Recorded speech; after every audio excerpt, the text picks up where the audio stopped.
show. The big beefy boy, Shaz Beef, and I'm joined by my fellow old bucking Morro.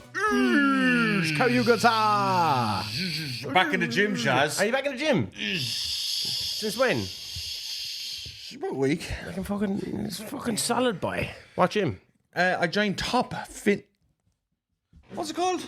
Top Pro? Is it Top Pro? I don't know. Has their card here. Are they don't give them a shout out if they're not sponsoring the show. Top Performance. Fitness, they're not sponsored. Don't say it too. Well, just go up and ask them for 50 It's quid. a fucking good gym. Yeah, well, they fucking, if they want to shout out, no, they can sponsor us. Yeah. Is there room for a wrestling ring in that gym? There's no. I was having a look around there yesterday. Fuck. Well, look, we're on the hunt. We're going to find a space, and then we're going to body slam the shit out of Dunphy. Just in case people missed the end of All Elite Morro, you left it on a cliffhanger. Beautiful cliffhanger. It was. Well, I was trying to stay on the air long enough for ye to make the Instagram post. Yeah. For me to be able to announce. So, if you didn't watch All Elite Morro, because obviously a lot of people that watch this show don't watch All Elite Morro, that's why our ratings are better. Slightly.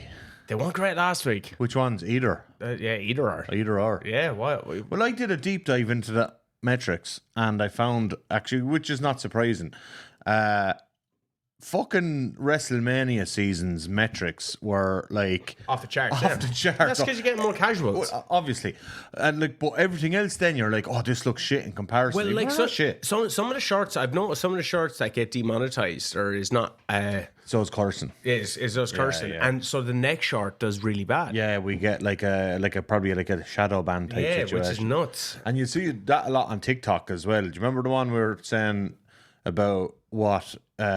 With Osprey and the screwdriver thing. No, it was Brett and Bulldog 92. Yeah, we were talking the match about of what? paraphernalia of substances. And like that literally hit 500 views. Stopped. And just stopped. Dead. Stopped dead. And the ones from like that we posted a couple of days earlier was still ticking up views. Yeah. And that one just stopped dead. Yeah. So maybe we should refrain from our language. fuck that. We are who we are. It, yeah. We are. We're not in it for the money. We're not here We're for not the money. fucking leaving. We're in it for the wrestling.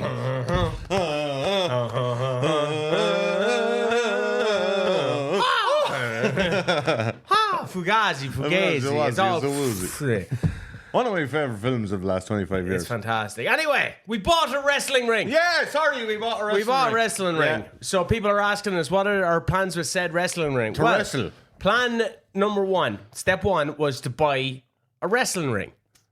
And we haven't figured out step two yet. Objective complete. Yeah. Step two is probably find somewhere to house the wrestling ring. Yes, so the wrestling ring is currently in parts unknown Yeah. at the moment, but we can't set it up because space unknown. Yeah, we don't have space for it. But yeah, yet. me and the Dump man rented a van, drove down to the beautiful county of Cork. A lovely spot. Lovely spot there now. Cork by. It was only an hour and a half away or It's so. only an hour and a half. I once did it. I used to live there for I lived there 9 years. too. Did you? Not 9 years. Every summer I'd go down and do a bit of roofing down there. Ideal. In the city. All over. deadly city, I'd be going to man. Skibbereen and I'd be going to Mulcroom. Jeez, you're going the whole way Going down. to Bantry by. I lived in the city there for just about 9 years. Loved it. Lovely city. I was based in Ballinacurra.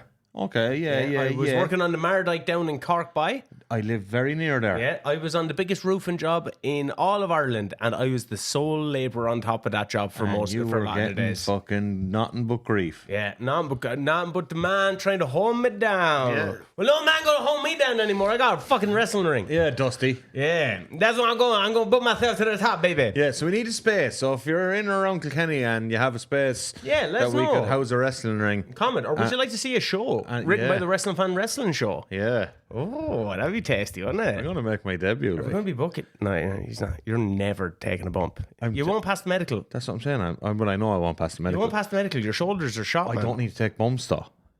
Oh, you'll be bumping if you're No, getting I'm in not that ring. bumping. I'm You're not bumping. I'm just going to go in and win every match. I'm booking myself here, like. But yeah, we bought a wrestling ring. That's the big news. So expect to see a lot of content on this channel as we start developing. Who wants to see me and Dunphy have a WCW hat and a pole match? Everybody. Yeah, everybody. Me and you in a chops match. But also, when we're talking about booking, Yeah. Total Extreme Morro is coming. Total Extreme Morro is coming to the channel. So, Total Extreme Wrestling is a football manager for wrestling booking. Perfectly said. Yeah, I'm a massive football manager fan. I got into a bit of TEW. We kind of covered it in our wrestling video games episode. Yeah. But I used to play a lot of Extreme Warfare Revenge. Yeah. Almost like the precursor to TEW. Yeah. If you're a fan of GM mode or anything, but like GM mode in the SmackDown versus Raw games, quite fun. It's like career mode in FIFA, and it's not super in depth. And TEW is like the football manager. Yeah, in comparison, like almost in some ways a little too in depth. Yeah, but it can put people off. Yeah. But so what I've done is I have a few. What like the plan with it is to get 10 episodes recorded. Yeah. Before I start releasing. Yeah, because that'd be a pretty hard schedule to keep. You know what I mean? Okay. So I have a good few recorded, but what I've done with the first one is it's very much a walkthrough of the game itself. Oh, I was looking forward to getting stuck in. So I'm calling that episode 0. Oh, okay. Yeah, So you still have 10 episodes to go. Yeah. So then episode 1. Are we allowed to talk what it's about? Yeah. So I'm booking. Okay, so just so people know, when you buy the game, obviously they don't have the licenses for stuff. But some internet legend nerds. There's an amazing community there where they do different mods, so you can get real life updates. Yeah, you can do modern day real life updates. Or in the certain case, because it's a relatively new game, there's not a whole so TW9 is the newest version, and it's only starting, really only in the last few months, lots of the mods are starting to appear. So there's a really cool mod that I did a test run on for a while, which was what if WCW doesn't fold in 2001. Yeah, you had a really good one running there. I had a great one. I did about 5 years on that one. Yeah, and you were sending me on stuff, and I was like, well, get this guy. We need Necro Butcher. I got in Necro Butcher to work with a young Samoa Joe on that one. And then there's also one where you can go back and book AEW from the very first All In show they did. Yeah. Isn't there some where you could do wrestling in the 30s? 30s, 40s, 50s. Now, they haven't been transferred over to 9 yet. But the one that you've picked. What I've picked for this, starting 1st of January 1992, All Elite Morro books WCW. Class. Yeah. So I downloaded that mod as well. Yeah. I haven't stuck into it. I just a little bit of work to be done on it with the picture packs and that. The picture packs I thought kind of worked for me. Yeah, I had to just do a little bit of tinkering on it. Skins are pretty cool. The skins are fucking deadly. Yeah. But you are going with WCW. I went with WCW as well, just because the roster that they had that went on to come like Cactus Jack, Steve Austin, Vader, Ron Simmons. Now, you don't have Vader at the start. I had Vader in mine. He's fucking with New Japan in mine. Yeah, but he's signed with WCW. You get him after a few months in. Yeah. But yeah, so I'm booking. So the first season, so the first 10 or so, me and you were talking about maybe doing 10 episodes. It looks like it's probably going to take 12 to do the full year, doing it in pay-per-view cycles. Okay, cool. Yeah. So we're looking at 12 episodes. How many shows do you have within a week? So will you have there's no Nitro? There's no Nitro yet. That doesn't come to 90 fucking. But can you? But I could speed that up. You can speed that up. You can try and get a TV deal. Yeah. Now I have a TV deal for 2 shows a week, an A show and a B show. Yeah. So I'm only booking 2 a week. Okay. Plus a monthly pay-per-view. Okay. Cool. So I'm going to release the episodes as a pay-per-view cycle. Right. So the first episode, like I said, is episode 0. That's very much me showing the screens, going through the roster, blah blah blah. And I booked the first night of the A show and the B show on you get rating and everything. Yeah, you get the rate and all that. So I have that starting your feuds. And, it's just setting shit up, and then I show how the shows are booked. Now in future episodes, Lex Luger is the world champion. Yeah, Rick Rude is US champion. Okay. Steve Austin is the TV champion. Who the fuck are my tag champions? Nasty Boys? No. Jeez, I can't remember. Liger's my junior champion. Okay, cool. They're the starting champions. You can create championships, everything. It's a very in-depth game. Let us know down in the comments if that is something that you might be willing to get a gooch of. All Elite Morro skills as a booker. Yeah, you get to see him put his money where his fucking mouth is. Oh yeah. Yeah, he won't be fucking getting the Undertaker anyway. I fucking won't be getting the Undertaker. That's for sure. let's go through some of the comments of the last episode. So the last episode was the WWE Power Struggles in 2025. Best episode yet, lads. Would love for you to do a pod on the invasion and how shite it was coming in from Mark Dowd. We had a wonderful idea before, but we want the 4 of us for it. Yeah. For the invasion. And it'll be about a 4-hour podcast. Well, we were talking about maybe, it's like if this is a 4-parter. Like, yeah. Because we did the WrestleMania What Ifs 4-parter and then the double-parter of the Royal Rumbles. Yeah, so we do have a plan for an invasion series of episodes, but we want all 4 of us, which can be quite hard. The Mean Street Podcasters. The Mean Street Podcasters. And we made a call out for, like what would you like to see? Not that we necessarily were running out of ideas, but then you brought up so many ideas. You brought up a few ideas as well. SC0610 said, would love to see lads debate your Mount Rushmore of wrestling picks. That's a great show. Pictures? No, Mount Rushmore of wrestling picks. Like, who's your pick who's your pick for Mount Rushmore? Yeah, all 4 of us. I would love to see. Well, because I said the idea with the 4 of us as well, where we each do our top 10 matches. Yeah. And we could tie that in lovely with that. Do you know what I mean? I said that's debates for days. I said that's a great show. We actually did a tag team one. Yeah. Before. Would love to going through the rest. Sounds like everyone just needs to get out of their own egos, says Neil XCA, who's becoming a friend of the show. I guess at least with Vince there was only one monster ego and everyone knew where they stood, however fucked up. And now with more egos involved in the process, it's always going to get messy, and as always the product will suffer. Great show. Good to know you were both just sitting around making shit up and wildly speculating. I'm here for it. Oh yeah. As for Legacy Pods, no smoke without fire, as for Legacy Pods, I'm waiting patiently for the Lord Alfred Hayes breakdown. That would be. I don't even think we mentioned him in our commentators on. Yeah, he's actually on the WCW commentary roster in '92. No way. Andrew Murphy. What happens in Carlo stays in Carlo. I hope so. I don't even know what that's in reference to. We mentioned Carlo last week. Carlo? OTT going to Carlo October 4th. Would love to see some of you if you're around. Take a spin up to that one. Jamie B, 67. Happy birthday, Morro. Legacy podcast. I would love to see Eddie Guerrero, Paul Heyman, or The Undertaker. Fuck The Undertaker. I'll do a podcast on it, though. On something else, someone said they'd love to see our dream matches that never happened. That was actually our very first podcast on the channel. You were still in Dubai, so we did. We maybe it's something we can revisit. Yeah. But there's a lot of ones that you would expect, and maybe a few off the wall ones like Doink and The Undertaker, where John Morton makes a good show for that. He made a great little plea almost for why that should have happened. You were watching from. I was watching from the start. Fuck now, one less viewer. Yeah. Brian Dunn 1127 says Legacy of Christian Cage. He's one of my faves ever, and always seemed to get the short of the stick, especially compared to Edge. I'd love to do a Christian one. I love TNA. Christian was Captain Charisma is just one of the best characters ever. Like, it's so good. Yeah, and like even getting over like the likes of Tyson Tomcow to a degree. And then this one really swayed it because it was the second time that a particular name was mentioned. He said he was laughing at the fact that team leader Triple H, that's in reference to something that we said. Can you imagine Triple H being a team leader? Like? That's all he is a team leader. Legacy, because all those team leader dudes have overinflated egos for the position they're in as well. Legacy podcast on Eddie Guerrero or Mick Foley would be great. Would be interested to hear your thought on dream matches, if any are still a possibility. So yeah, that's what I was referencing into the dream matches. That comes in from Jer Banahan 872. First of all, thank you very much for commenting and getting in touch to us via YouTube. We'll always read out the comments, even if they're negative or anything like that. Thanks for the ratings on Spotify as well. I noticed a few ratings after there has been a few 5 stars gone in there. Yeah, it really helps. I'm known for 5-star classics. Like, fuck up. This is when someone is going to review bomb us. But no, we really appreciate it. We're building a nice little community here as well. Do not hesitate to reach out.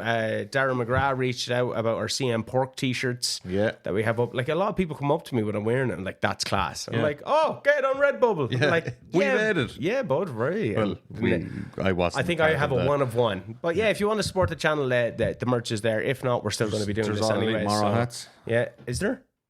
Who's going to wear that? Me. You. Yeah, we're generally just wearing 1 of 1. Like this Wrestling Fan Wrestling Show hat. But yeah, I'd love to do one on Mick Foley. I'd love to do like a proper in-depth look at Mick Foley. He's really shaped a lot of my wrestling fandom. I think he's the most not I think he's the most important wrestler of the 90s. I could argue with that, yeah. Like, you know, in terms of legacy and impact on everything that came after. But speaking of legacy and impact, and you can still, to this day, feel the impact. It's insane, actually. I know what you're saying. Latino Heat, Eddie Guerrero. You would have known via the thumbnail, this, that, these and those. Thumbnail. That we are going to discuss the late, great Eddie Guerrero. What a... One of one. Speaking of one of one. Yeah. There's only fucking one Eddie Guerrero. He has such reverence in the wrestling community with good reason, with good cause. His story is so fascinating. Mm-hmm. In terms of, how do you want to do this? Because we kind of discussed that. We didn't want to just do, he did this, and then he did this, and then he did this. So maybe your first introduction to Eddie Guerrero, because I remember mine. My first introduction to Eddie Guerrero was on an episode of Nitro. Would have been 96, maybe 97, probably 96, in a match with, I think it was Psychosis. Right.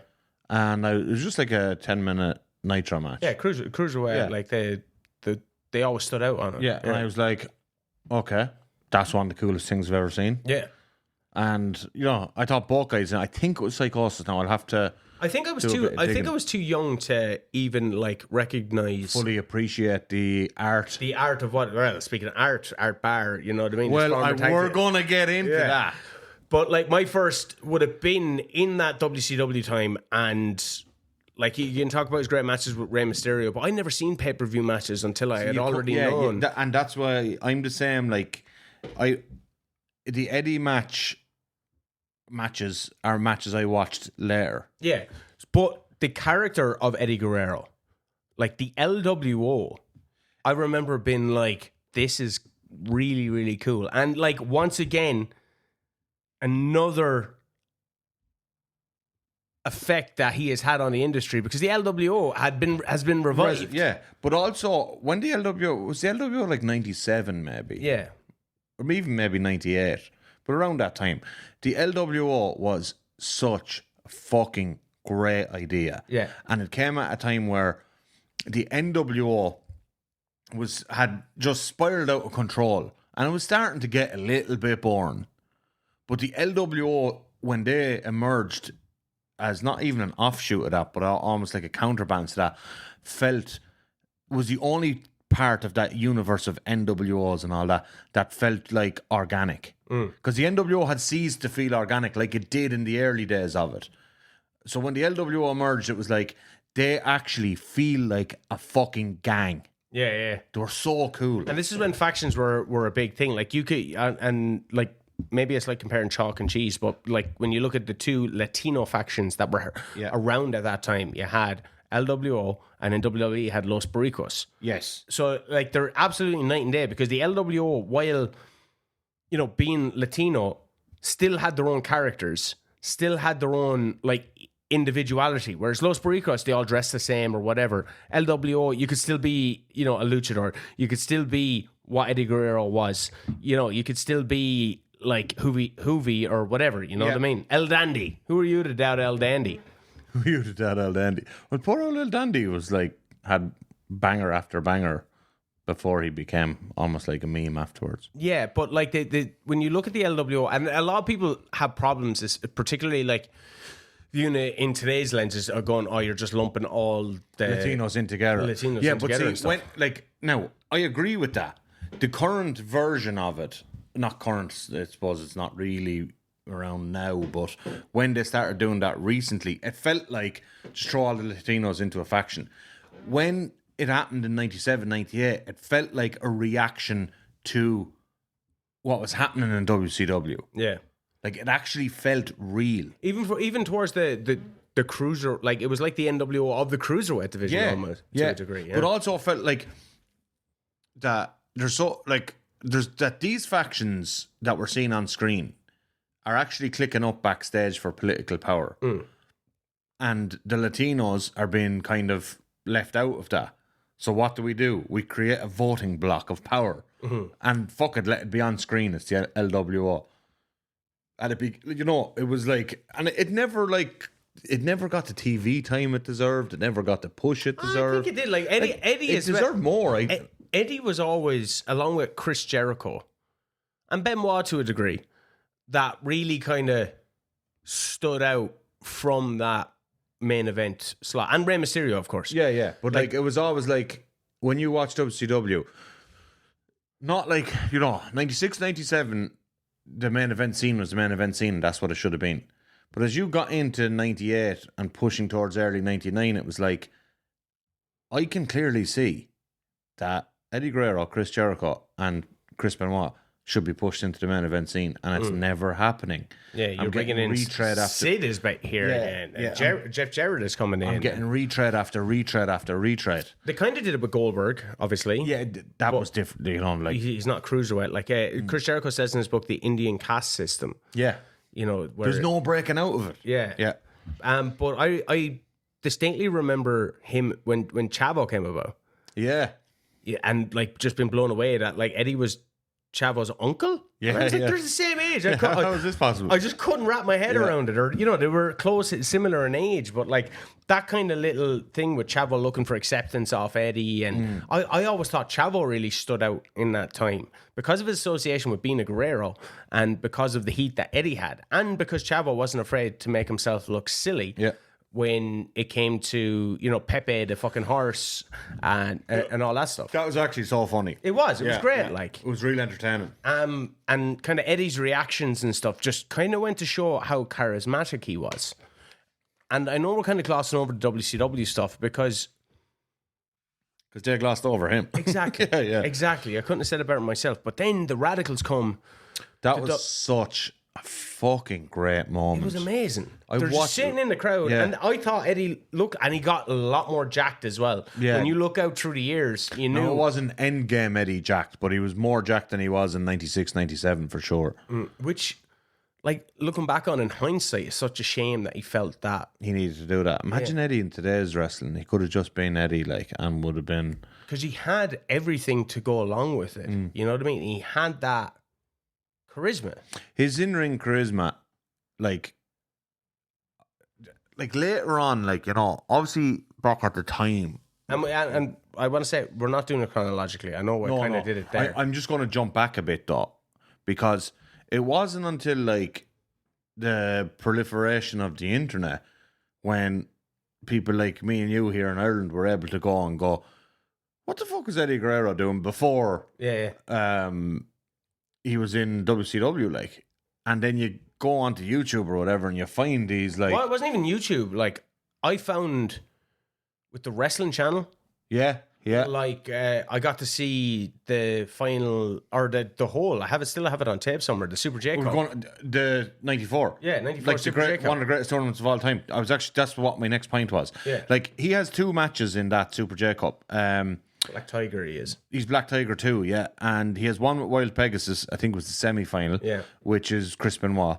An unbelievable match. They were doing that in 94. It'd blow your mind, And he had the other match was it Great Sasuke, maybe? Great Sasuke was in the final with Wild Pegasus, so it wasn't him. Taka Michinoku. Right. The first round match with Taka. Taka 5 years before he came to WWE. You have Eddie Guerrero and Taka Michinoku wrestling 5 years before either of them make it to WWE, TV. And it's now that's a first round match. Eddie wins. And it's your typical quarter final 10 minute, but it's a 10-minute banger, And then so after finding that stuff on you got it on the wrestling channel. I didn't see that probably till 5 years after you. Yeah. And then I get it on YouTube and fucking even Daily Motion and shit. I watched it without even knowing it was Eddie. Oh, you didn't? Yeah, I knew. So I went looking for Black Tiger matches. Yeah. Because I knew it was Eddie at that stage. You were just watching the Super J Cup. Did you know Wild Pegasus was Benoit? I don't think so. I think I figured it out. Yeah. I think I was like, oh. Did you figure out Black Tiger was Eddie? I think eventually, yeah. Yeah. But I didn't. When the Super J Cup came on, I remember them promoting it. And it's funny, Yeah, like this legendary tournament that was really hard to find for a long time. Yeah, and it was on the wrestling. It was just there on the wrestling channel. Well, like that was probably like some fucking tape trader that had it. That was out like, let's get this transcribed for the whatever way you show it on fucking the wrestling channel. Yeah, and I remember actually being really impressed with the Great Sasuke as well. Like, he was deadly in it. Class. I found a tag match from later, and it was Black Tiger and Sasuke versus Wild Pegasus and Shohei Otani. He was another junior from around then. Never really cracked a big time. And it was just like 15-minute tag match. It was, I think, later in the year, like almost like a follow-up to the Super J Cup. And it's unbelievable as well. Like, and you're just like, Eddie was doing this shit in 94. But then you get into his ECW stuff. I'm not even there yet, because that's other stuff. I'd found that a bit earlier, because I don't know where I found the, like, back in the mid 2000s, I found the AAA Worlds Collide. Yeah. I think the tag match. It could have been, with Art Barr. Like, it could have been on like a DVD or something. I don't know where it was, but I remember sitting down and watching it and just being like, "What? This is fucking class." Because I was a massive fan of the cruiserweights in WCW. It's on. You can get that whole, not the whole show actually. So I think you can get 5 of the matches from that show on YouTube. Yeah, well, this was on the DVD. This was before YouTube and everything. I remember just distinctly watching it. And like even the get up that they were wearing with the American flags. Los Gringos Locos. Yeah, it's class. And that match, it's Octagon and El Hijo del Santo versus Los Gringos Locos, Eddie and Art Barr. And it was Eddie learned, but took the frog splash from Art Barr. That was his move. Art Barr, I think he was a bit of a pervert, but he died quite young. And he'd been Eddie's tag team partner in Mexico for quite a few years at this point, actually. Because Eddie was in, I think he started in CMLL, but he was part of that group in 93 that defected and set up AAA. And like, not him setting it up, but a lot of CMLL wrestlers broke off in 93, set up AAA. Kind of like the All Japan Noah stuff. Very like the All Japan Noah stuff. And so a group of them set this up. And so the idea was, we're modernizing Lucha Libre. Yeah. And like Eddie went with them, teams up with Art Barr, has that fucking tag match with Octagon and El Hijo del Santo, mask versus hair. Eddie and Art lose their hair in that match on Worlds Collide. Like, that is an unbelievable tag match. That might, like, you could watch that now and go, that's one of the best tag matches I've ever seen. It's on YouTube. I would implore anyone, young Eddie Guerrero as a tag team with Art Barr, the fucking charisma on those two is just off the charts. I remember reading about Art and like Jericho's book and like his interactions with Eddie, and like that's where you start getting into like, oh, he had a few kind of like substance issues and things and like that, legal issues and alcohol or whatever, and you're just like, fuck that. If like, I know how debilitating alcohol was to me, but imagine being able to function on that level. And yeah, and like we ultimately ended up getting that with Eddie, you know, a clean sober Eddie. Yeah. But like, how fucking great was he? Like, it's insane. Even when he was doing that, like, cause like you read, you know, you delve into his early life, and his father's Gory Guerrero, and his uncle is Hector Guerrero, ringing his back garden. And like, so he starts training at like the age of fucking 7, and I think he'd like start doing matches in front of the public down in El Paso at like age 13. Yeah, and like, you know.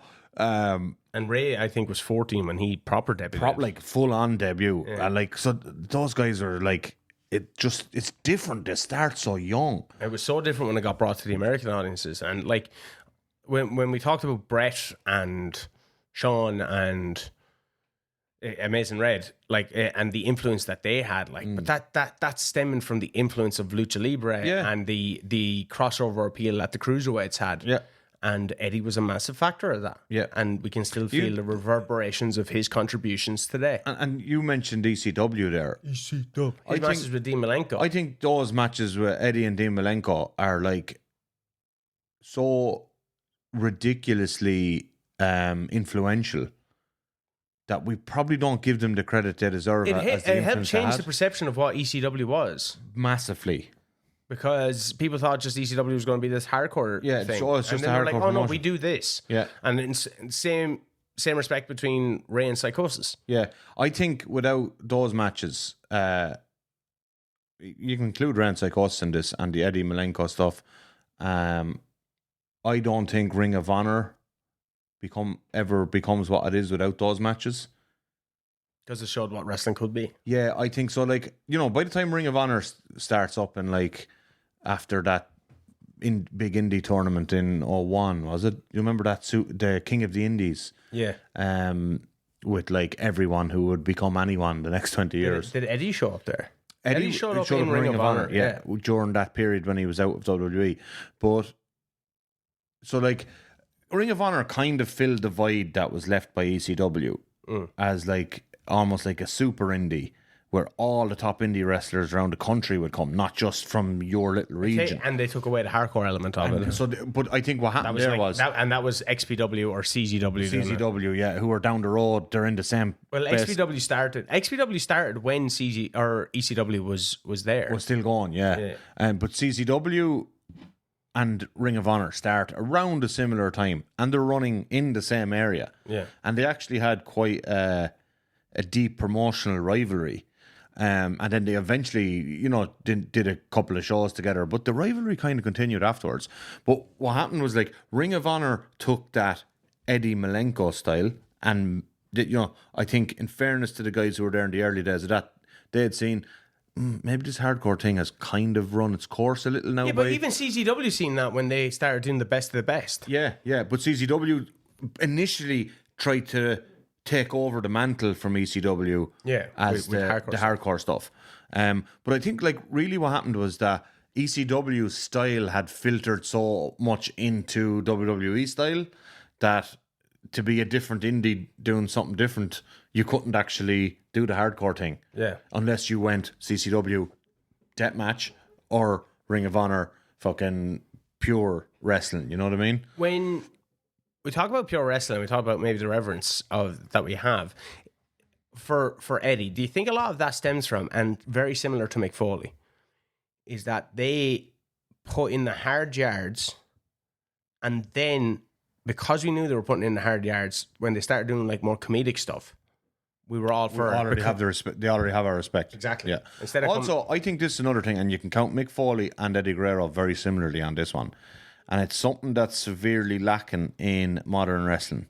And when I think of like, all these young, great talent that you see around Ireland, around the UK and all these places now, is Eddie and Foley in different ways, but with the same similar trajectory, is they did a lot of their early years and development traveling, working different styles, working multiple nights a week on shows that aren't on TV, aren't necessarily being recorded, and they're getting like this ridiculous amount of reps.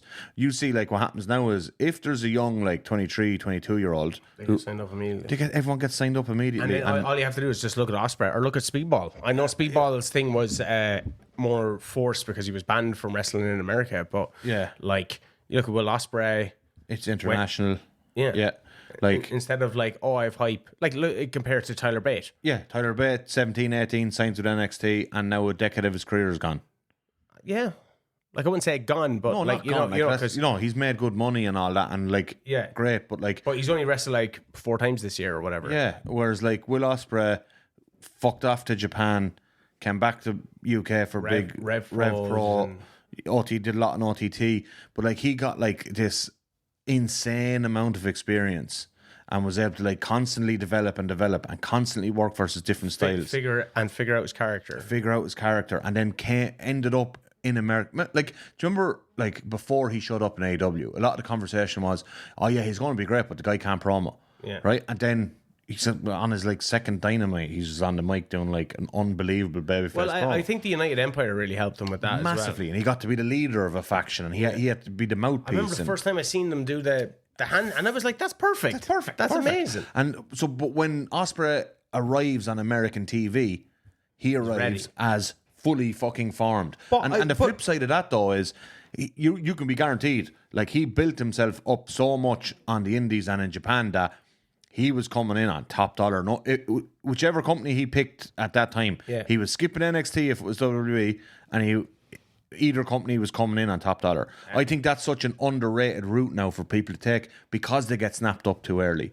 But like Foley was snapped up very early in the WCW. I know he left WCW eventually, and then went off and became fully formed in like a super indie, like ECW. But he was in, like, he did lots of stuff in Germany and Japan. He did Japan, and like, so he was traveling around a lot as well. Jericho, Mexico, fucking Japan, Germany as well. Like, Danielson was like doing Butlin's tours. Like Danielson would like. He literally did Butlin's tours. Like, I think that's like such an underrated. You see now, like, I often worry about if I see an Irish talent get snapped up quite young, and like I'm happy for them that they're getting the opportunity. To be fair, like JD McDonough did like 0-1. LJ Cleary has done 5 tours in Noah. Like he's doing what you're saying, and that's in my opinion, Finn did it. That's the best way to do it. Finn did it for years, like. But like Sheamus just did the kind of the UK scene, and then he got snapped up. Yeah, no, Sheamus kind of is, in my opinion, is slightly different because he is such a unique look. His unique selling point is his look. Yeah. But I think, like, if you're kind of, you know, a smaller guy who's going to have to, in some ways, rely on your wrestling ability. And you haven't like developed, like, it's really hard to develop the character side of things, particularly in your early 20s. You're a dumbass, like, you know, like, we've been involved in acting and that, and you know, I started acting like 18 years of age, and I've done fucking 6 million plays and stuff. But like, I remember like being in rooms in rehearsals in the early days of that, whereas looking back in hindsight, I was like, I was such a dumbass. I didn't get it, and then as you get older, you start to get it. A lot of people just need a little bit of growth. Even with training, like in wrestling training that I'm doing, like I notice stuff that I'm doing that I wasn't able to do months ago. It's just like repetitions and getting it better. And like someone might say, like, I threw someone out of the ring with one hand, and LJ Cleary was very kind to give me match feedback. LJ is a fucking star. So like, awesome. No, but as in that way as well. As a person, like, really, really like down to earth guy. Really nice, like, sent me feedback on matches and stuff, and he just told me about, like, don't throw someone out with one hand, throw them out with 2 hands. And the next match, what's the philosophy there? It's just like, you shouldn't really be able to grab someone and just, like, you know what I mean? It's not a safety thing. It's it's a visual thing. Yeah, if you're throwing them out with one hand, it actually looks like they're doing the work. Yeah. They look stupid. So then the very next match that I had, I threw someone out with 2 hands. I was like, okay, there's a little incremental thing. Improvements. Exactly. But imagine, like, you had the opportunity, like Eddie did on these tours in Japan and with CMLL. Like, you look at the CMLL schedule, and probably I don't know the AAA schedule as well, but the CMLL schedule they do 4 big shows a week, right? Sundays, Tuesdays, Wednesdays, Fridays. They're big shows, but they also have shows going in like regional places every single night. Like, so if you're like a young Eddie Guerrero, 22, 23 years of age, you could be working.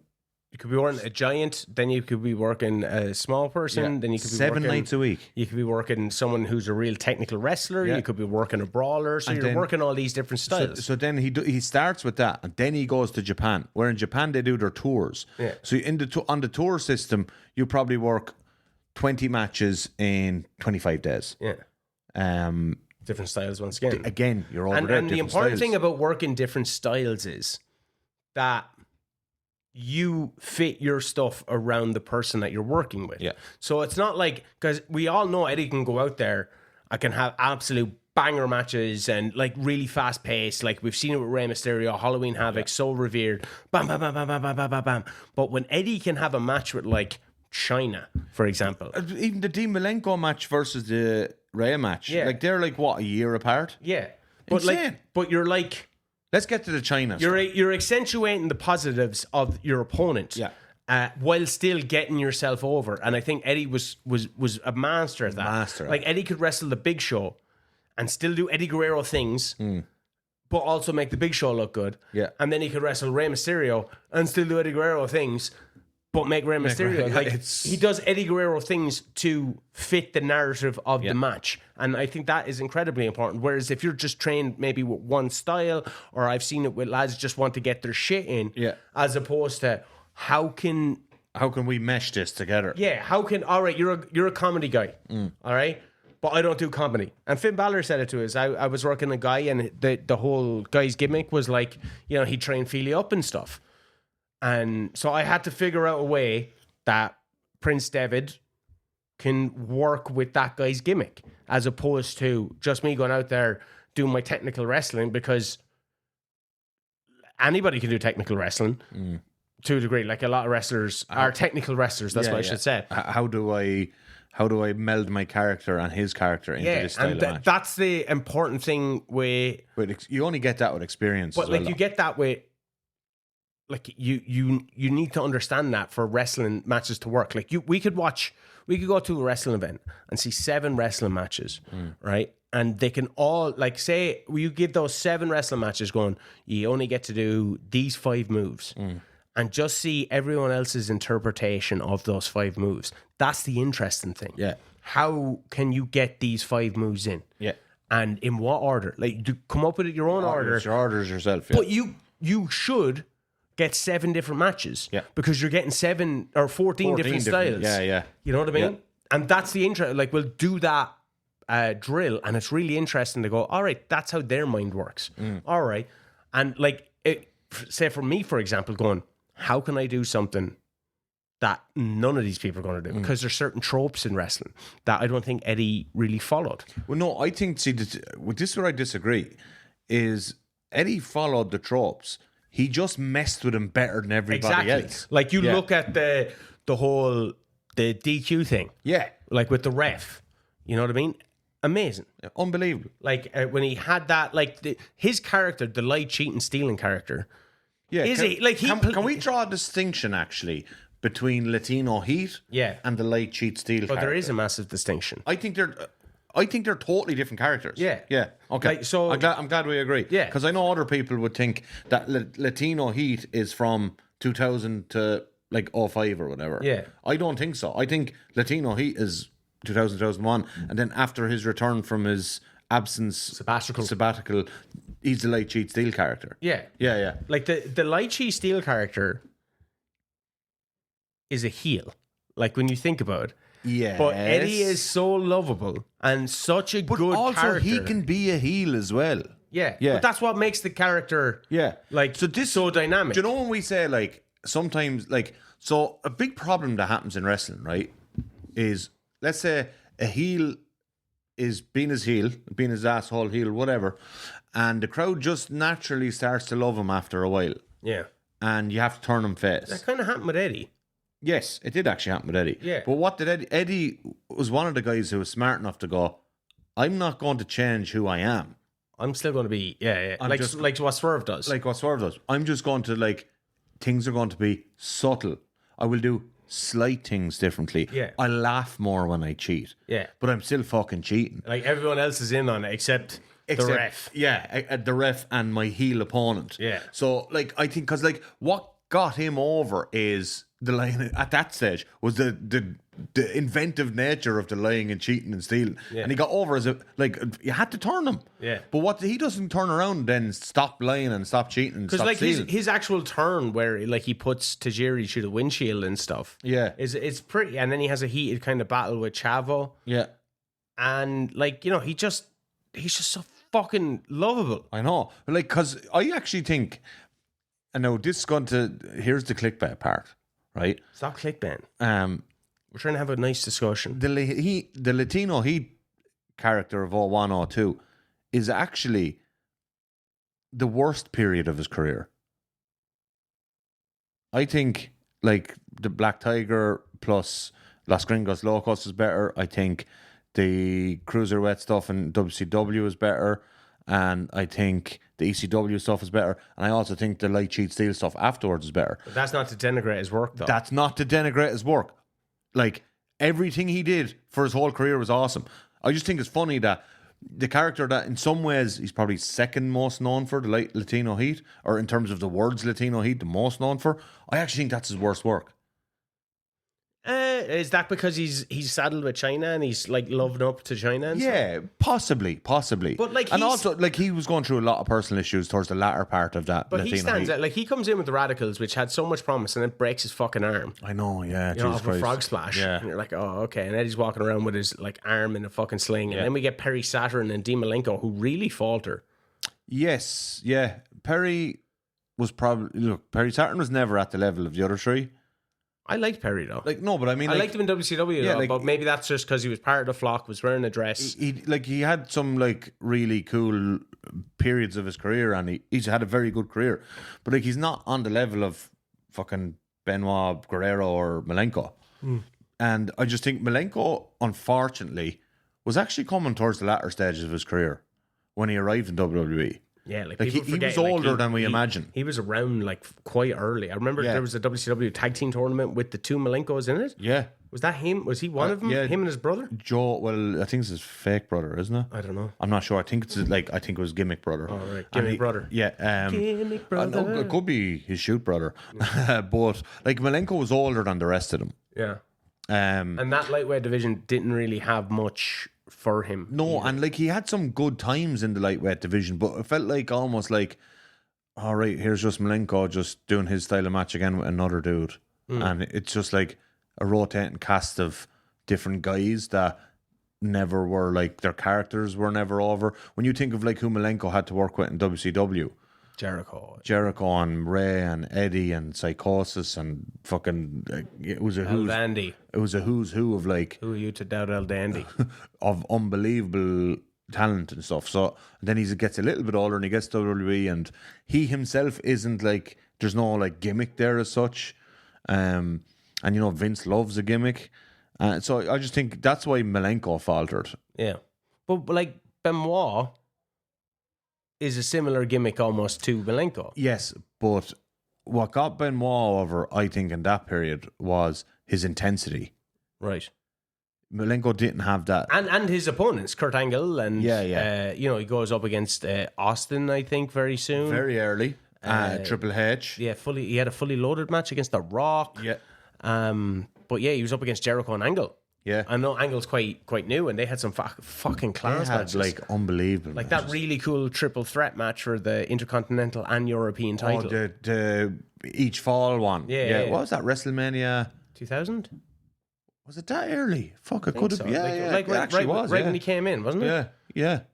Like 4 months after he came in. Yeah, because Jericho was meant to be in the main event. I think that was they showed up in December, I think, wasn't it? It was in 2000, so it could have been January. January then. Yeah. And Jericho showed up in like October 99 or whatever. August. August 99. He was like 4 or 5 months ahead of them. Yeah. That triple threat match with the two different falls. Like looking back on it now, that's actually a super cool match. Like, yeah, it doesn't have Eddie in it though. So no, I know, yeah. If Eddie had stayed, because Shane Douglas was originally meant to be in the Radicals. There was talks, but WWE didn't want him or something. Yeah, so like Shane Douglas had multiple chances. Yeah, he's only Dean Douglas.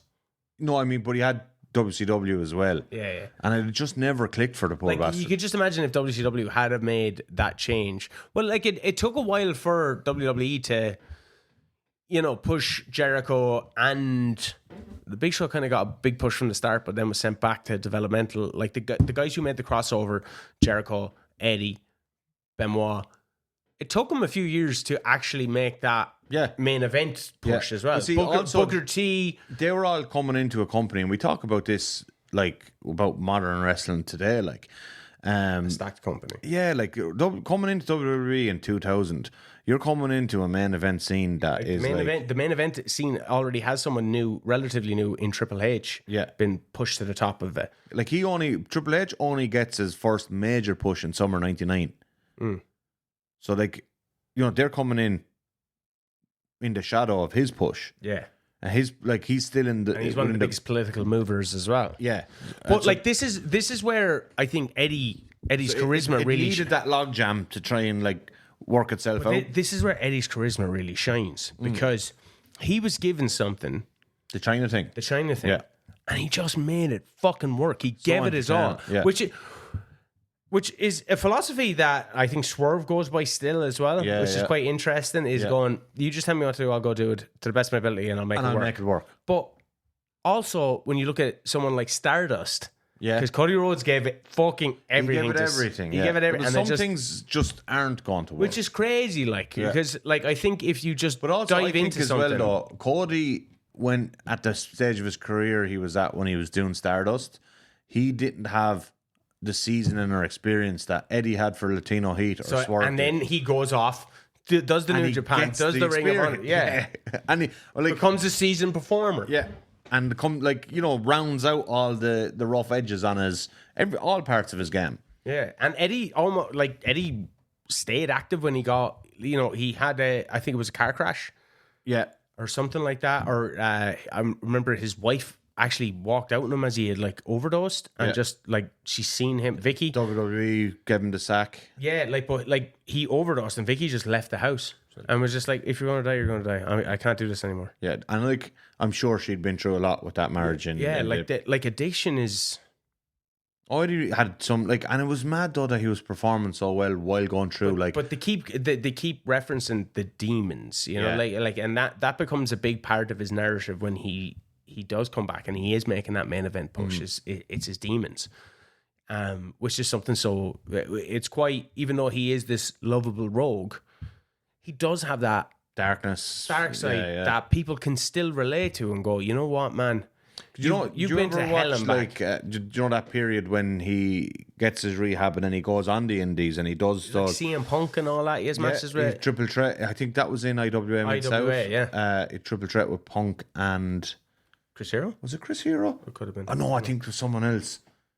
Loki or doesn't matter. They do a triple threat, and super cool match.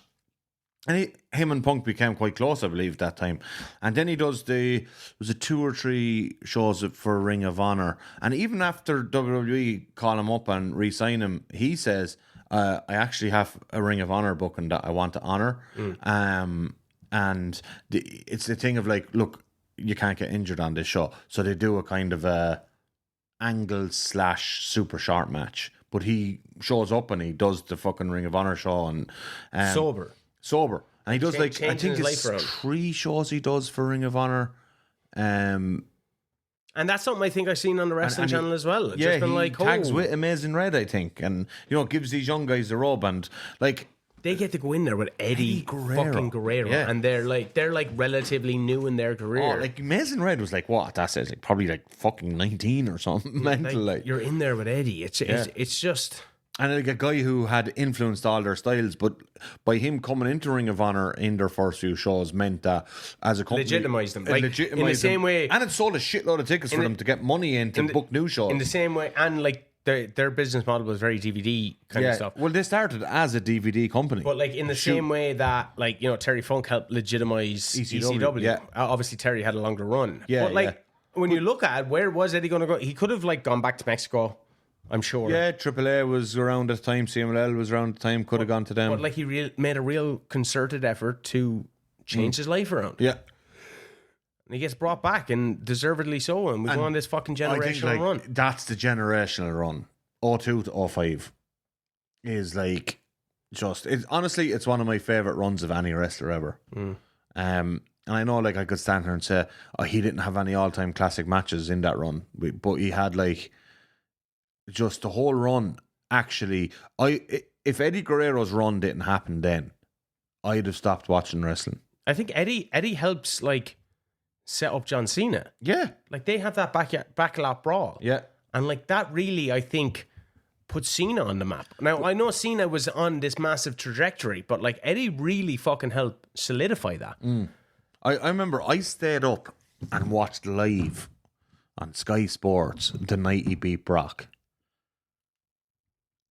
And I could not believe it. But and it was emotional. I remember that time in my life, and I remember the setup for Brock and Goldberg all the way back at Survivor Series. And was building up, and I remember being excited by that. And Eddie is still he's still a heel around the Royal Rumble, isn't he? Yeah, he's going up against Chavo. Yeah, it's early that year. The fans just decide you're our guy. Yeah, and he does that promo against Brock. Yeah, where he goes, "Yeah, I am an addict. I'm addicted to wrestling," and you're just like, this fucking guy. I have to see that guy, and that is up there with probably one of my all-time favorite moments. Just go, but like it gives you goosebumps when you go back and you know what? It's just so fucking annoying that Benoit had to be a horrible bastard in that the ending of WrestleMania 20 with Eddie and Benoit and both world champions, like at that time was like, this is it now. Wrestling has like, we're into the era of these guys. Yeah, well, Kevin Nash, when you're pissing him off, because he's like, when Eddie Guerrero and Chris Benoit are your world champions, the business is in the toilet or something like that. No, it's not like. But like when you look, like, WrestleMania 10, WrestleMania 20. I always found that comment, actually. I want to address that comment. That comment of Nash bugged the shit out of me, because Kevin Nash had one run as world champion, and it was the literal in WWE world champion. Yeah, it was the literal business in the toilet era. He's in the 90s the worst performing world champion, and he's turned around saying this about Eddie Guerrero at a time where business, yes, it had fallen off from the Attitude Era, but was a million times better than what Kevin Nash had as 10 years before that. Yeah. But oh no, Eddie isn't Steve Austin or The Rock level. There's been no one other than Hogan in the history of fucking the company that ever were at that level. There's 3 guys. You know what's amazing about that No Way Out match though is that it was believable. I know he needed the help of Goldberg or whatever, but like that adds to Eddie. Yeah, because that's what he was. Like he was coming relatively quick off a heel run. Yeah, like Brock Lesnar's coming off in a match with Hardcore Holly. Yes, after Holly came back after the neck break, broken neck, and so you're just like, yeah, Eddie could beat this guy, and like if he has help, like it doesn't diminish it. No, and also like it was mad because like obviously the setup was there for Brock and Goldberg at Survivor Series. Yeah, but going into WrestleMania, yes. So you were there thinking, well, obviously the world title match will be Brock and Goldberg. Now, we didn't know at the time that Brock and Goldberg were both leaving the company. Yeah. So then they pivot to when Guerrero wins the title that night. I'm sitting at home like 15, 16 years of age watching this live. No, maybe a bit older, like 17, whatever, watching this live, like middle of the night, school in the morning type job. And I'm there going like, oh my God, Eddie Guerrero just beat Brock Lesnar for the world title. And then, so like I was excited for Raw, Now we couldn't watch Raw live at that point yet. I don't believe. But Raw comes around and they start to build to Eddie versus Angle. Yeah. Do you remember the build to that match? Eddie and Angle, yeah. It was fantastic. Fantastic. Like such a great build to that match. But like the main thing that I remember from that match is the way Eddie won that match. It's so good. It's so inventive. And do you know what? It's so annoying because I've seen people try to do it in the intervening years. You can't do it. You can't do it. And it's already been done. Dominic try and do it last year? He did it against against AJ Styles. Yes, recently. that was it. And it was like, but I think didn't he use the boot to hit him or something? Yeah, I was like, it's just and like I like Dominic. I've said this. I think Dominic has future world champion potential in WWE. Think so? I think so, yeah. But like seeing him do that Guerrero spot highlighted to me how he's not Eddie Guerrero. yeah. When you see, and because Eddie Guerrero is the most ripped off wrestler in the world. Like the way the Three Amigos, the way he does that tope. Yeah, you know what I mean. The frog splash, the movement. Yeah. Well, I think a lot of that is paying homage as well. Yeah. No, I do think like we have a radio feature on our show that opens the show called The Three Amigos, and no one knows why. That's why. It's Eddie. I got to come up with the name for it. It's 3 songs that have a clear connection with each other. And you call him the Three Amigos. And I was like, I'm going to call it Three Amigos. Yeah, perfect. And that's my homage to Eddie. I do think, though, that there needs to be a toning down of the homages to Eddie. And more of... So, how do I explain this? Yeah. So, too many people just go out and do an homage to Eddie Guerrero. Do that. Yeah, instead of sitting down and studying what made Eddie great and learning from him. Do you get me? Yeah. So it's like, watch his matches. Watch the connective tissue between everything. Watch the match with Kurt Angle. Like, the pace of that match. Unbelievable. But also, like, everything with Eddie makes sense leading on to the next thing, onto the next thing, onto the next thing. So people are just lifting random spots from Eddie, not realising what made that spot great. You're not given the proper build-up to when the spot is then pulled off, and you go, genius. They just do the 30-second spot that you see on a GIF or whatever, you know what I mean? Yeah, like Eddie is, like, even like the way Eddie cheats or whatever, you know what I mean? Like, that's kind of like, oh, fuck it, I can't beat him now. I'm just going to do this. Yeah. Boom. Lays on the floor. It's like, he's just, and that period, like Eddie's that last run of his career was just so special to me, because I don't think I would have stopped watching wrestling.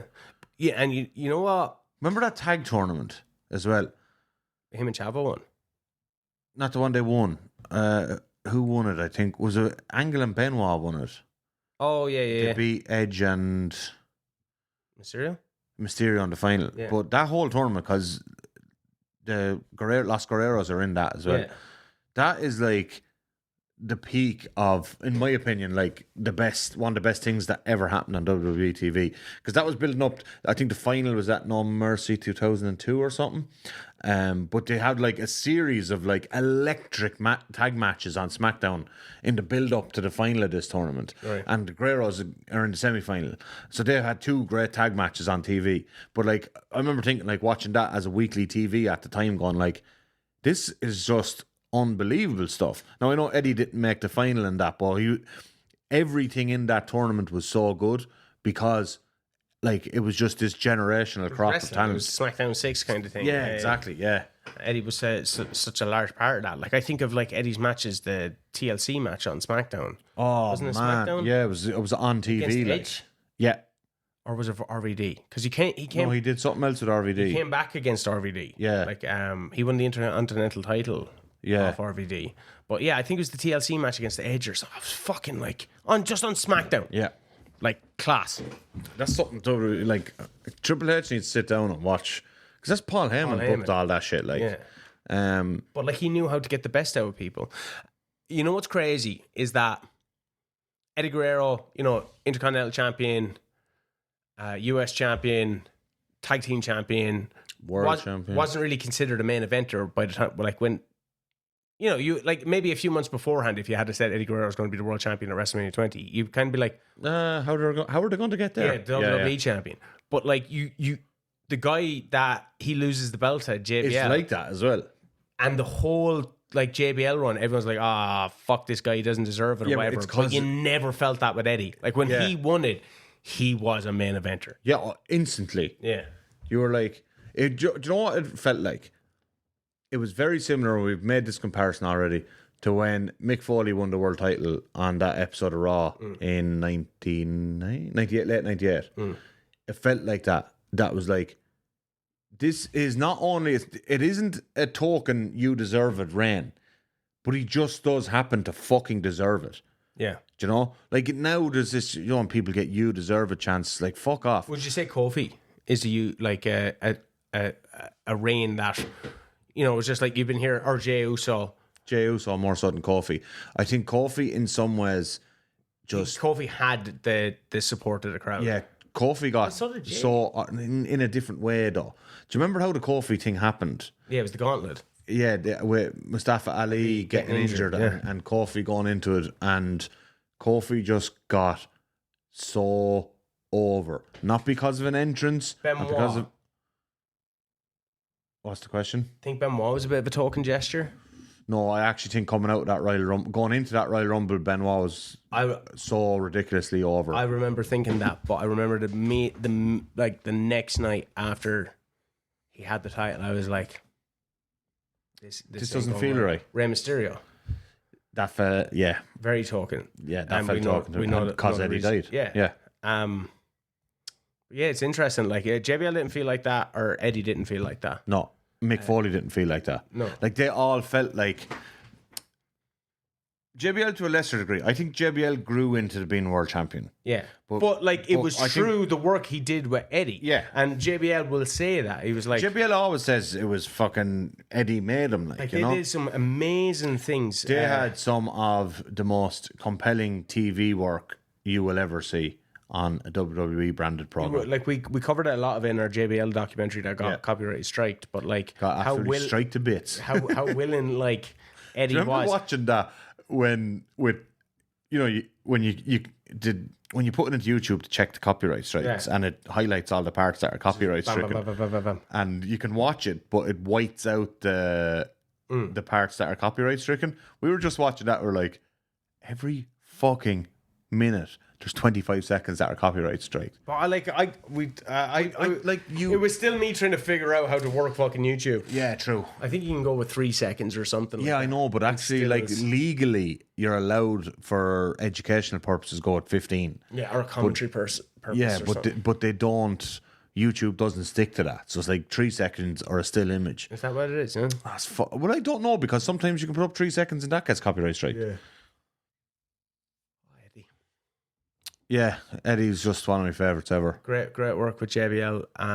The Dominic Mysterio stuff. Look, when he turned heel. The Dominic stuff was kind of crap, but also it's very memorable. Yeah, but it's great to look back on. It's very memorable. Like, I felt what was happening at the time, because I felt like he was being lined up to beat Batista for the world title. That's the way it felt like it was going. It was like Eddie was going to be a heel and we're going to get the second reign, because a lot of talk was Eddie didn't feel comfortable in the position as well. He felt a lot of pressure from being world champion. Yeah, and people think that's why JBL got pushed towards the top. Well, yeah, I think this because Angle was out injured. Yeah, Brock had just left. The Rock was gone. He was gone at that stage. Gone proper. Like I know he did WrestleMania 20, but like he wasn't around full time. And like Edge hadn't. Big Show, I think, was a bit injured. Edge hadn't yet emerged as. Was Edge gone with the broken neck? Was that the broken neck year, or was that the year after? I don't know. I think it was around then. It was around then, but he also hadn't quite emerged as a single star yet. Yeah. Jeff Hardy hadn't emerged as a single star yet. Yeah, they were building. Those were guys who were in Eddie's position a few years earlier. Yeah, you probably could have gone Taker, but Taker was like with. Still, he had just come back as the dead man. Yeah, he wasn't going to really go against the face and Eddie, so he needed a heel, and that was JBL. Yeah, and it's just the roster got decimated by injuries, and that just fucking happens sometimes. And it was left. Eddie was kind of in some ways left carrying the brand when it had got decimated, and he was a first-time champion, and he was feeling the fucking pressure of it. Had a great feud with JBL. That was one of my favorite feuds. Yeah, I love that. But I just wish, like. I've said this numerous times, I think. It's like the most important reign of every champion's career is their second world title reign. It's not their first. And that's what I think we were going to get.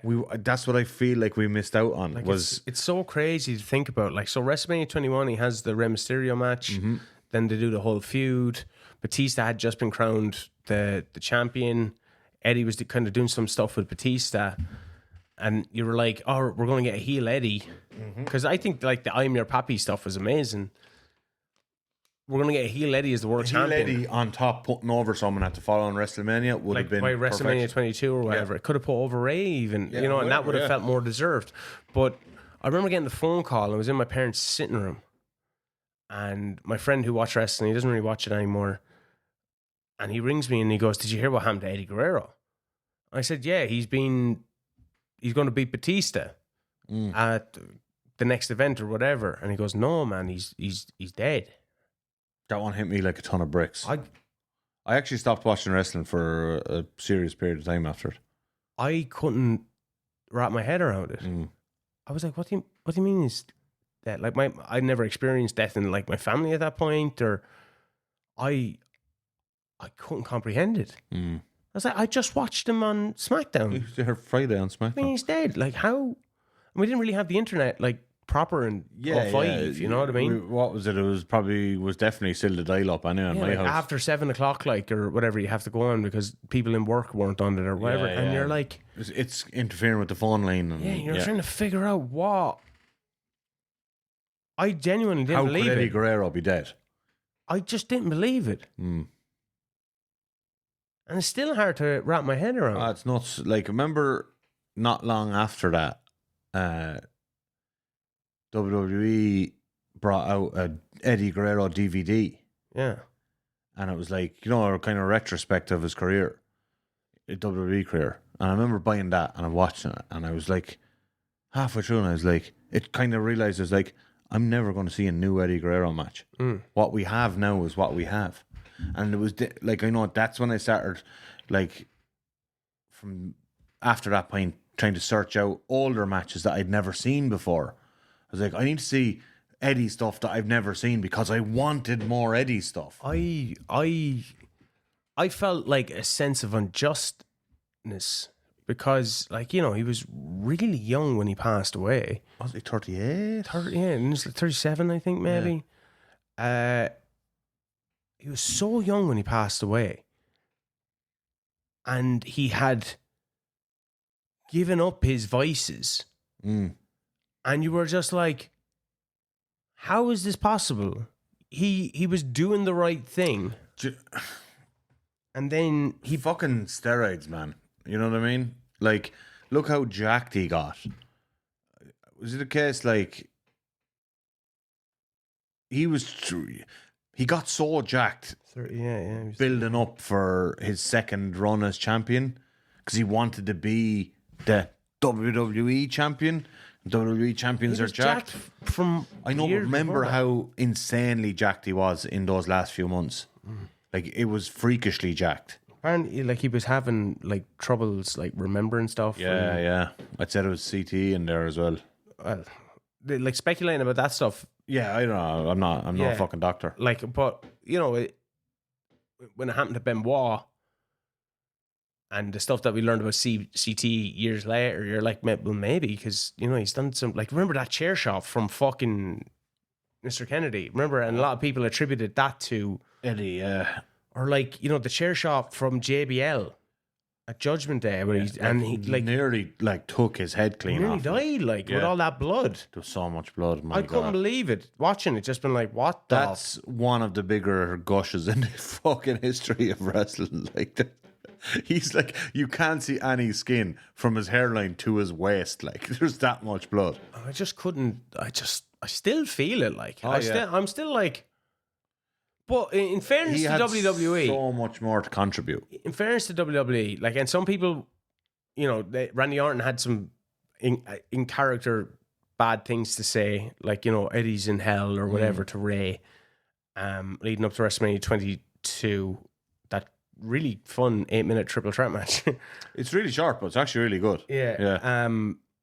But in fairness to WWE, like, they have kind of like allowed fans to, whether they're monetizing it or not, like, allowed fans to keep Eddie in his name or keep Eddie's name like very much alive. Yeah. In a sense that, you know, that didn't necessarily happen with Brian Pillman, and it is some shady shit with Brian Pillman as well, bringing on his fucking widow. Like, oh my god, yeah, jeez. And I know Brian Pillman didn't win a title or whatever, but Vince interviewed his widow on TV, didn't he? Yeah. Fucking hell. But Vince is such a scumbag. But, like, you know, Vicky gets a job afterwards. Yeah. Most annoying heel manager of all time. Has her kissing everyone. Yeah. Edge, the whole lot. Yeah, but, like, you know, Eddie is like a lot of young people now would maybe even getting into wrestling. Might have an idea of Eddie was. Like, you'd be 19. You could be 19 and not have ever seen Eddie Guerrero wrestle. Yeah. It's mad. I don't know how someone could fall in love with wrestling having not seen Eddie Guerrero. You know what I mean? Yeah, but like, what's the love about wrestling if you haven't seen Eddie Guerrero? But, like, that's what's also great about being young is that you have this they get to see all Eddie for the first time. Yeah. Yeah. Which is so much fun. And it's so available. It's so available. Like, you know, obviously then there's that, like, we had the mystique of finding the Super Jacob. Yeah, even though it became more available than it was before. Yeah, yeah. I remember, like, say, the Mick Foley death match. I remember, like... Which one? With Terry Funk. You know, he was the king of the death match. Yeah. I remember, like, the debates in the schoolyard of going, he killed someone to win the match. And we're like, no. No, he didn't. I remember going... But even Young Gun, there's no fucking way that Mick Foley, Mankind, murdered someone and won a wrestling match. And they go, why would they call it a death match? You have to kill someone to win. And then I start going, well, I've never seen it. Maybe he does kill someone. I kind of feel like that now, I suppose. What I'm saying is the legend got bigger, big and big. And, you know... I kind of feel like that now with Terry Funk, in that with YouTube, I can find, like, I'm finding, like, 1970s Terry and Dory versus two big. You're not watching Japanese Chainsaw Charlie, like. No, I'm watching like 1970s. I'm still watching a bit of Chainsaw Charlie. You know, there's not a bad version of Terry Funk. Like fucking One Night Stand 06 Terry Funk. Like, great. Amazing. There's not a bad version of Terry Funk. And like, I kind of feel like that now, where like I watch, you know, because I've seen, like, we grew up watching Terry Funk in the 90s and into the 2000s and seen him just get progressively more fucked. But then you go on, like, recently, like, watching a Terry and Dory tag match in the 1977, you're like, Terry Funk was legitimately unbelievable for like 40 years. I was watching, I think, Funk and Hogan. I think it was a Saturday Night's Main Event or something. Yeah, that's so good. Great. Like. That's so good. He went up against the, the Wrestling Classic. Yeah. He has a great match with, it's not even, it's a great angle. Portrayed as a match with your man, I think it's one of the Moondogs. Yeah, Rex or whatever his name is. He was like, I don't want to fight you, let's both get counted out. Yeah. And then he brings him over and then he tries to run back into the ring. And you're like, so that's good, like. Such a fun angle. Yeah, and like that's all Terry Funk. And it's like, but that's stuff that you're. So like, I suppose now there's like young lads there who are mad into wrestling who will be doing what I'm doing now with 70s Terry Funk, because I'm just older than them. They could be doing that with like Eddie. 90s Eddie Guerrero. Yeah. And going like, getting that feeling that I'm getting of going like, this is unbelievable. You know, like when we're talking about Eddie and we talk about like, great matches and character. Yeah, character.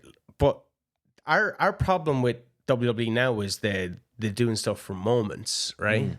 Like a lot of the stuff we remember from Eddie is the moments. Yeah, but what created those moments? How he got there is what makes those moments special. Yeah.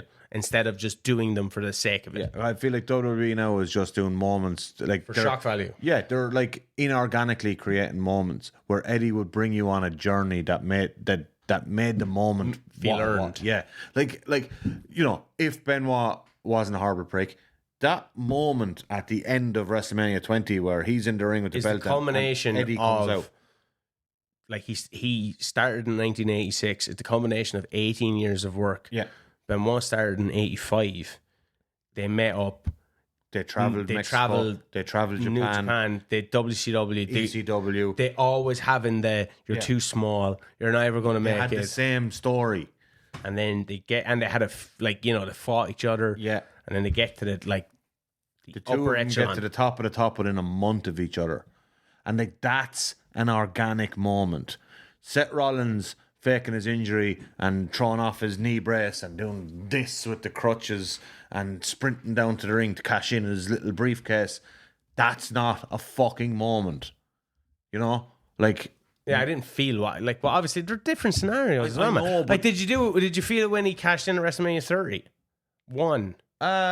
No, 30, I thought my feeling on that 30. one, again, I watched that live. I was like, that's kind of cool. Because it's never been done at a WrestleMania before. Yeah. So that's really cool. So you had, like, the Money in the Bank was WrestleMania 21 when it debuted, right? 21, yeah. So that was 10 years and it's never been done. Yeah. So that kind of felt a bit... Yeah, but my feeling in that moment was like, that's actually really cool. But we're now 10 years on from that. And we're still getting it. And we're still doing Money in the Bank. I actually like when Tony Khan is like, you know what? Cash-ins have to be a week in advance. Yeah. And that's something that we discussed. And he did it brilliantly by saying, as a promoter, I want to be able to promote my world title matches. Yeah. So cash-ins must be at least a week in advance. You're like, perfect kayfabe reason. Yeah, Money in the Bank should have been done. Because also, like, the thing about it is, like, Money in the Bank was a great concept at the time. It was class, yeah. But Shane, we're 20 years of Money in the Bank. Stale, yeah. It's stale as fuck. Yeah. The idea of a cash-in is stale. And now it's just literally a device for moments. That's why War Games felt amazing, and now because they have them every year. We have two companies doing them every year. Yeah. And one of those companies is doing two in one night. And they have them at this time of the year. Well, I'd like that AEW haven't done one their time was July. Yeah, and they didn't do one. And I still feel like they're building to one, actually.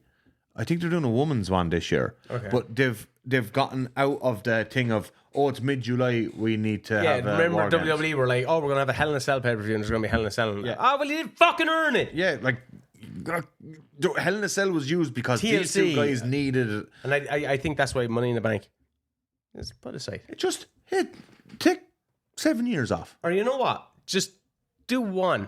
Give it to the men 1 year and the women the next year. And I've said this before as well, having 2 Royal Rumbles into one night is a fucking disaster They're going to go 2 nights anyway. I know, but having 2 at the same time. One should be for SummerSlam, the other should be for Mania, whatever, who cares? Forgot even to mention the ECW match with Benoit at One Night Stand. That wasn't great now, to be fair. I remember being super stoked for that and Eddie being pissed off about Eddie's I have last no recollection of that match. Yeah, it's not great. I've seen that pay-per-view Apparently Eddie was quite pissed after it. Lasting Legacy is Eddie's just like, what Eddie brings to wrestling is this like unbelievable joyfulness. Yeah. Like more so than almost anyone. Like he's in my very small list of all-time favorites because I don't know if there's anyone who did what he did at such a high level, injecting such like joy and like freedom into creativity.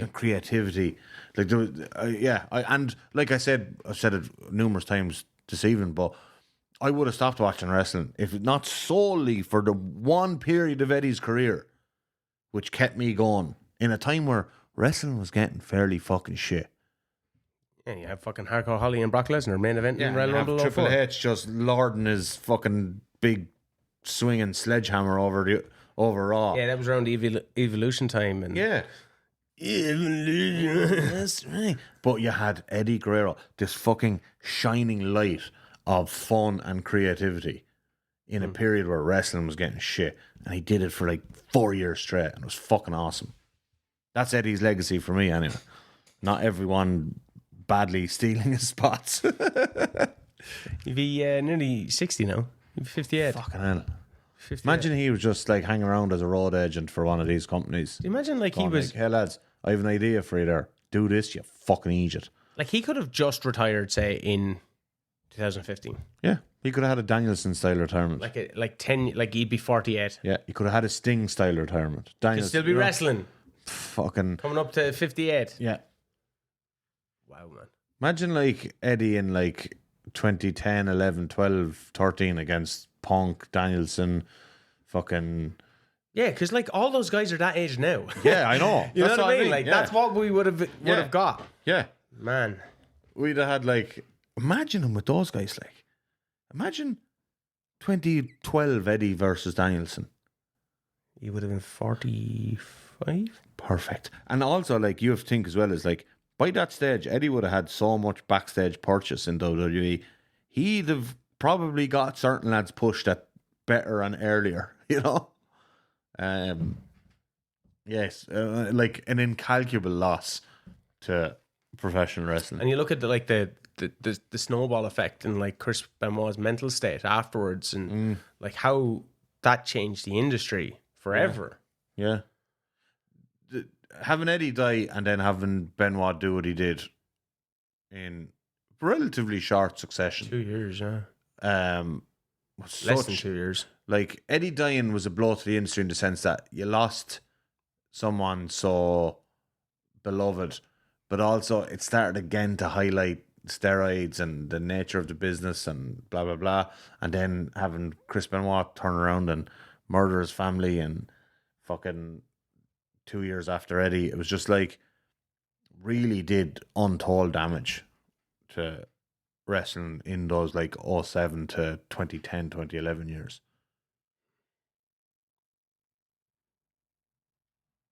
R.I.P. Eddie Guerrero. Yeah. Not R.I.P. Chris Benoit. Fuck him. Fuck that guy. Oh, man.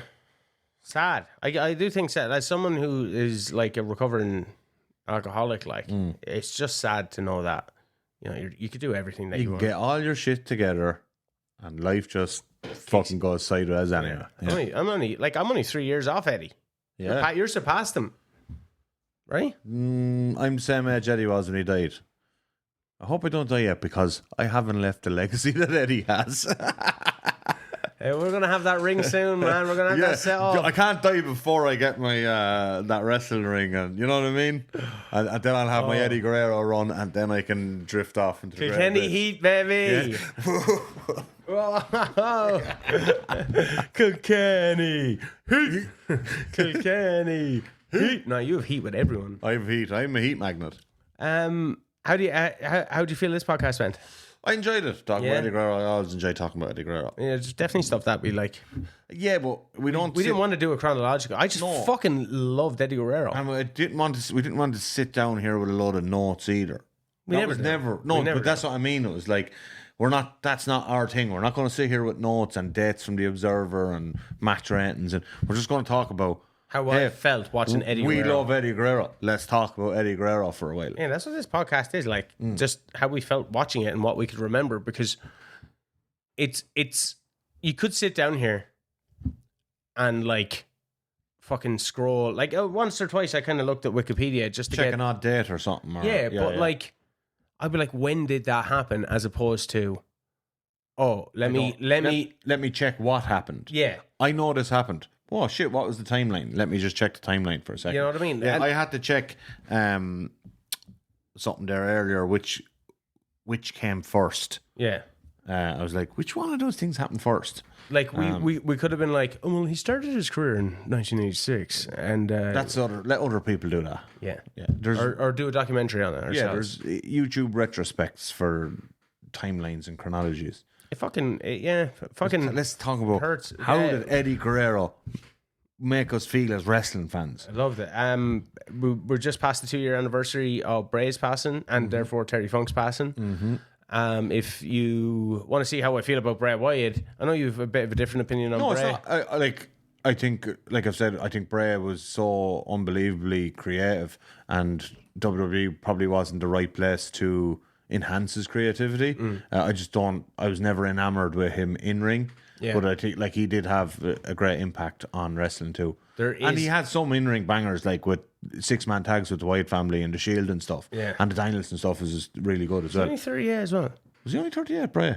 Yeah, he's very young. He was in his 30s, maybe even younger. He might have been younger. Go check out, there's only one Bray Wyatt documentary. It's not a podcast, it's just me talking about how Bray Wyatt made me feel, as a bit of McFoley thrown in there as well. The JBL documentary, I'm still waiting on it. Can't be found. But there is a massive section on Eddie in that. And more importantly, All Elite Morro Monday night, 7:30 YouTube. Be there live. When is TEM coming out? TEM will be coming out. I'm really aiming for. I'm thinking of dropping Wednesday nights. First one being Wednesday coming. Oh. Yeah. Okay, I thought you said you were going to get them all in order. Well, I have 5 pay-per-view cycles done. Yeah, and recorded. Okay, so you're going to take people on a televised journey. Yeah. Okay. Well, let us know if you'd actually watched that. Yeah. Maybe nobody will watch that. Down in the comments. I want to see how you're going to fucking put WCW out of business. No, I'm going to put WCW on a trajectory. You're going to get Eddie. Oh. He's on my short list. I'll have you know. Where is he? He's down in CMLL on a handshake deal. And New Japan. I'm not going super early in for Eddie, but I want to bring in Los Gringos Locos. What if WWE gets him? Well, I have him on a short list, so I'll get a notification if they offer him a contract. Well, there you have it. Would you watch it? Are you going to watch TEM? Total Extreme Morro? Are you going to watch Is that my gimmick now? I just put Morro into everything. Well, I just do that for you. I do all that. You can put bought names. Yeah. It was just literally put your name on the end. He likes All Elite Wrestling. Yeah. This is the Wrestling Fan Wrestling Morro. I've been Morro and he's Morro. Fan Morro show. We just change. Yeah, all we do is just change the W to an M. Upside down. Yeah, it's just like All Elite Wrestling, All Elite Morro. We change the wrestling, turn it to Morro. Total Extreme Wrestling. Take Total the wrestling. Anytime you see wrestling, you just turn that W upside down. He's like the fucking Miz that way. Oh no, you're the Miz. I hate the Miz. Why? I feel like Eddie would have hated the Miz. No. You probably won't. Oh, a big shout out to Eddie for absolutely slapping the shit out of Daniel Pooter. Oh, he slapped the shit out. Proper chopped him in that Royal Rumble. Yeah. But yeah, thanks very much for watching the Wrestling Fan Wrestling Show. Please like, subscribe, please comment down below. We'll read it out on the next one.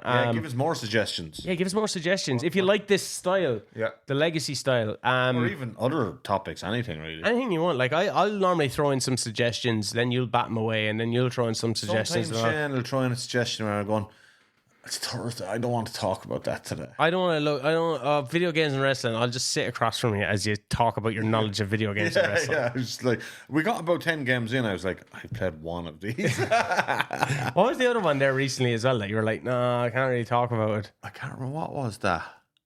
You suggested an episode where it was only last week. No, it wasn't last week. It wasn't Power Struggles. No, it was the week before. Yeah. You suggested something. I was like, I don't know anything about that. But fuck it, I'll give it a go. I'm going to go check it. Search it, because I said I haven't a clue. If you go to WhatsApp and type in clue. You said clue? Yeah, I said clue. It's something like I have no clue about anything. I want to see. So let us know if you thought Morro had a clue when you watched this particular episode. Did we do the episode in the end? Yeah. What the fuck was it? No, you say I haven't a clue a lot of the time. Yeah, I probably do. What was our episode 2 weeks ago? Power Struggle. I don't know. Oh, backstage fights. Backstage fights. That's what it was. I actually admitted live on, or not live, but on air, that I hadn't a clue what we're doing. You're teaching me here. This has been the Morro Fan Morro Show on the big beefy boy Shaz Beef. Please like, subscribe, comment, share it with your friends. Let them know that this is where you get your wrestling stuff, not All Elite Morro. Because the ratings. All Elite Morro, Monday nights, 7:30 YouTube live. Yay! Yeah, where he's whispering sweet nothings in your ear. Good luck.